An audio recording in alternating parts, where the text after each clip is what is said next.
If someone steals an ox or a lamb and slaughters or sells it, the thief must pay 5 cattle in place of the ox and 4 sheep in place of the lamb. If the thief is caught while breaking in and is hit hard and dies, there is no blood guilt. But if it happens after daybreak, there is blood guilt. A thief must make full restitution for what is stolen. The thief who is unable to pay is to be sold for his thieving. If caught red-handed with the stolen goods, and the ox or donkey or lamb is still alive, the thief pays double.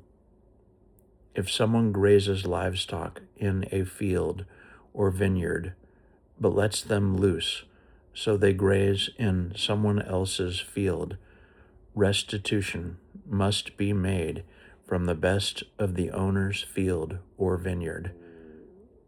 If fire breaks out and spreads to the brush, so that the sheaves of grain or the standing grain or even the whole field is burned up, whoever started the fire must pay for the damages. If someone gives a neighbor money or things for safekeeping, and they are stolen from the neighbor's house, the thief, if caught, must pay back double. If the thief is not caught, the owner must be brought before God to determine whether the owner was the one who took the neighbor's goods. In all cases of stolen goods, whether oxen, donkeys, sheep, clothing, anything in fact missing, of which someone says, "That's mine," both parties must come before the judges. The one the judges pronounce guilty must pay double to the other.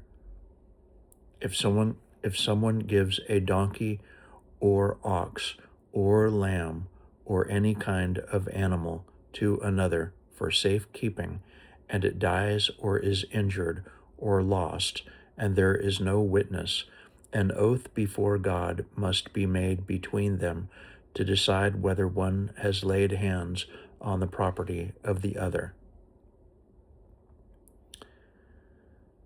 The owner must accept this, and no damages are assessed. But if it turns out it was stolen, the owner must be compensated. If it has been torn by wild beasts, the torn animal must be brought in as evidence. No damages have to be paid. If someone borrows an animal from a neighbor and it gets injured or dies while the owner is not present, he must pay for it. But if the owner was with it, he doesn't have to pay. If the animal was hired, the payment covers the loss. If a man seduces a virgin who is not engaged to be married and sleeps with her, he must pay the marriage price and marry her. If her father absolutely refuses to give her away, the man must still pay the marriage price for virgins. Don't let a sorceress live. Anyone who has sex with an animal gets the death penalty. Anyone who sacrifices to a god other than God alone must be put to death. Don't abuse or take advantage of strangers. You, remember, were once strangers in Egypt. Don't mistreat widows or orphans. If you do, and they cry out to me, you can be sure I'll take them most seriously. I'll show my anger and come raging among you with the sword, and your wives will end up widows, and your children orphans. If you lend money to my people, to any of the down and out among you, don't come down hard on them and gouge them with interest.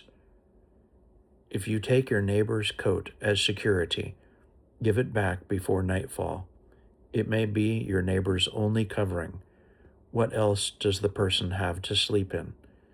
And if I hear the neighbor crying out from the cold, I'll step in. I'm compassionate. Don't curse God, and don't damn your leaders. Don't be stingy as your wine vats fill up. Dedicate your firstborn sons to me. The same with your cattle and sheep. They are to stay for 7 days with their mother, then give them to me. Be holy for my sake. Don't eat mutilated flesh you find in the fields. Throw it to the dogs.